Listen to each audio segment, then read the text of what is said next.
I grew up in the heartland of America, a place where church bells marked time.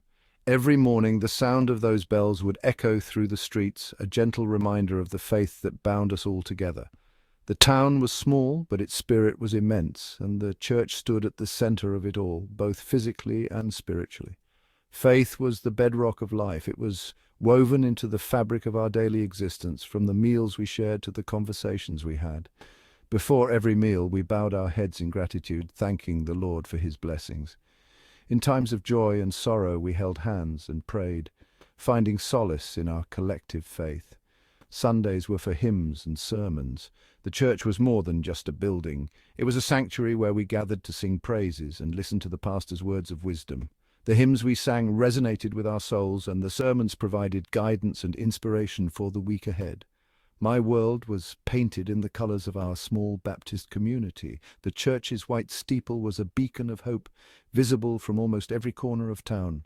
After services, we would gather outside, exchanging warm greetings and catching up on each other's lives. It was a place where everyone knew everyone, and no one was ever a stranger. We were taught that our path was preordained, our salvation secure in the belief we held dear. Our community was close-knit. From a young age, we attended Sunday school, learning the stories of the Bible and the lessons they imparted.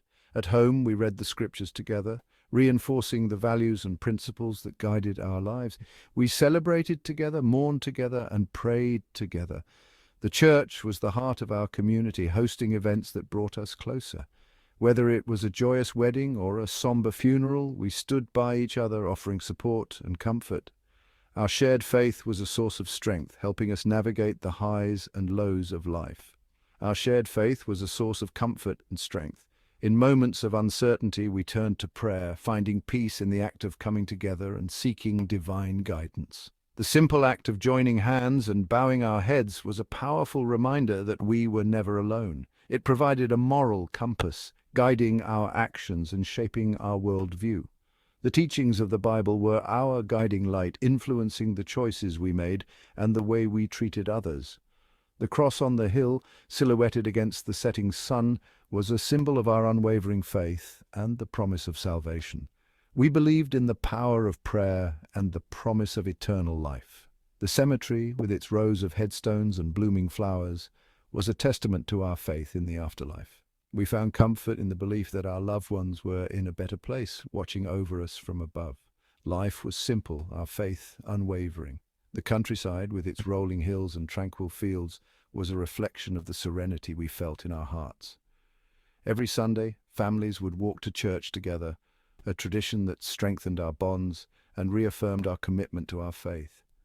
We held on to the scriptures as our roadmap, our faith a beacon illuminating the path ahead.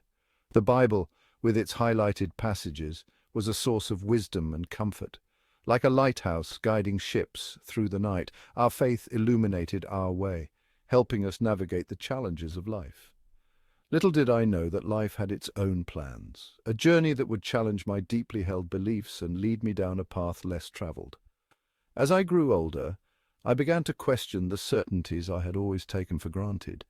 The crossroads I faced were daunting and the path ahead was uncertain. But through it all, my faith remained a constant, guiding me through the twists and turns of life's journey. As I grew older, questions began to surface. These questions were not just fleeting thoughts, but deep, persistent inquiries that gnawed at the edges of my understanding. They were the kind of questions that kept me awake at night, staring at the ceiling, wondering about the nature of existence and my place in the world. The world outside our small town felt vast and complex. It was a world teeming with life, with stories, with experiences that were so different from my own. The small town where I grew up felt like a bubble, a safe haven, but also a place that limited my understanding of the broader world. I encountered people from different backgrounds, different cultures, different faiths. Each person I met seemed to carry a piece of the puzzle, a fragment of the larger picture that I was trying to understand. Their stories, their beliefs, their ways of life were so varied, yet each one was rich with meaning and purpose. Their beliefs, though different from mine, seemed no less sincere and no less heartfelt. I saw the devotion in their eyes, the passion in their voices as they spoke of their faith. It was clear that their beliefs provided them with a sense of purpose, a sense of belonging, just as mine did for me.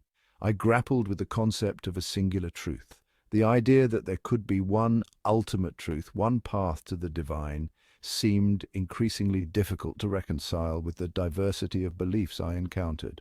I found myself questioning the very foundation of my faith, wondering if it was possible for multiple truths to coexist.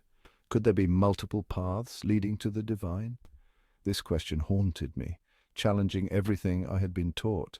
I began to explore other religious texts, seeking answers, seeking understanding. Each text offered a different perspective, a different way of looking at the world and the divine. The thought both intrigued and unsettled me. It was as if I was standing on the edge of a vast, uncharted territory, unsure of what lay ahead. The more I learned, the more I realized how little I knew. It was a humbling experience, but also an exhilarating one. My upbringing had instilled in me a deep respect for my own faith, but I couldn't shake the feeling that there was more to learn, more to understand.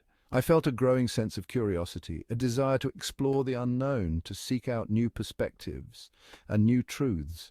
The more I read, the more I realized the vastness of human experience. Each book, each story, each belief system added a new layer to my understanding. It was like piecing together a giant mosaic, each piece adding to the richness and complexity of the whole. I discovered the rich history of other religions, their traditions, their philosophies. Each one had its own unique beauty, its own wisdom to offer. I found myself drawn to the stories of ancient sages, of mystics and philosophers who had grappled with the same questions I was now facing. The world of faith, once seemingly black and white, began to take on shades of grey. It was no longer a matter of right or wrong, true or false. It was about understanding, about empathy, about seeing the world through the eyes of others. I found myself drawn to the stories of other seekers, individuals who, like me, grappled with questions of faith and existence. Their journeys, their struggles, their insights resonated with me. It was comforting to know that I was not alone in my quest, that there were others who shared my doubts, my questions, my desire for understanding. As I continued on my journey, I realized that the search for truth is a lifelong endeavor. It's not about finding definitive answers, but about embracing the journey itself. It is about being open to new ideas, new perspectives, and new experiences. It is about finding beauty in the diversity of human belief and understanding. In the end, I came to understand that doubt is not something to be feared, but something to be embraced. It is a sign of growth, of curiosity, of a mind that is alive and seeking. It is through doubt that we find our way to deeper understanding, to greater empathy, to a more profound sense of connection with the world around us. And so I continue my journey with an open heart and an open mind, ready to embrace the unknown, to seek out new truths, and to find my place in the vast, complex tapestry of human existence.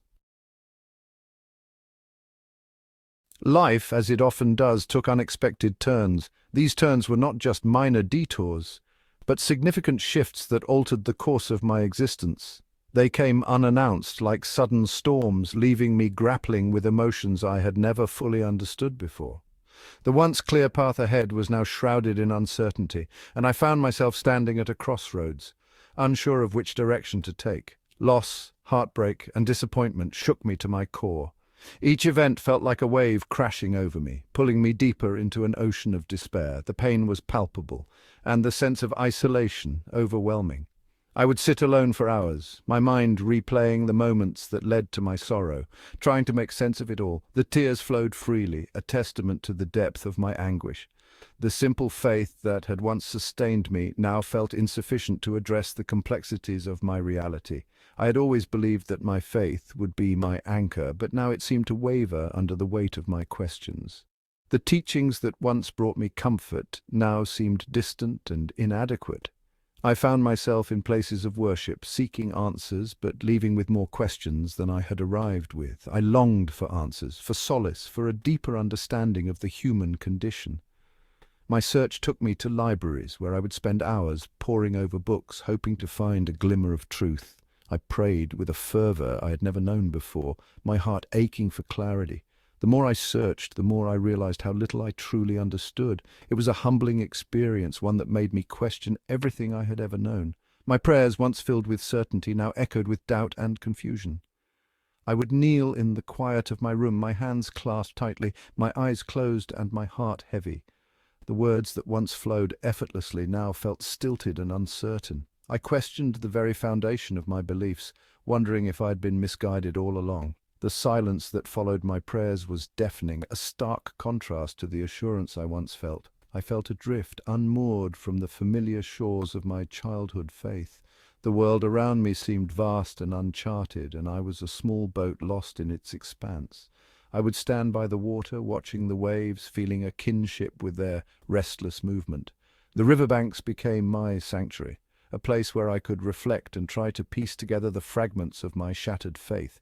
It was a period of immense vulnerability, but also one of profound growth. In my solitude, I began to journal, pouring my thoughts and fears onto the pages. Writing became a form of therapy, a way to process the tumultuous emotions within me. I also turned to meditation, seeking peace in the stillness of nature. These practices helped me to center myself, to find a semblance of calm amidst the chaos. I was shedding layers of preconceived notions, opening myself up to new possibilities. Each day was a step towards self-discovery, a journey inward to understand who I truly was. I would look at myself in the mirror, searching for the person beneath the layers of doubt and fear. Slowly, I began to see glimpses of a new self, one that was more open, more accepting of the unknown. It was as if I was opening a door to a new world, one filled with light and potential. It was during this time of searching that I stumbled upon a book on Islam. It was an unplanned discovery, a book that seemed to call out to me from the shelf. I hesitated at first, unsure of what I would find within its pages, but something compelled me to pick it up, to explore its contents. It was a moment of serendipity, a chance encounter that would change the course of my journey. Initially hesitant, I picked it up, drawn by a force I couldn't quite explain. The cover felt cool under my fingers, and as I opened it, I felt a sense of anticipation. The words within were foreign yet familiar, speaking to a part of me that I had long ignored. I was curious, eager to understand the teachings of a faith that was so different from my own. As I delved into its pages, I was struck by its message of peace, justice, and submission to a higher power.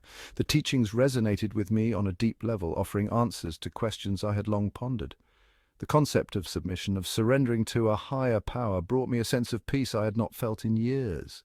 It was as if the book was speaking directly to my soul, addressing the very core of my being.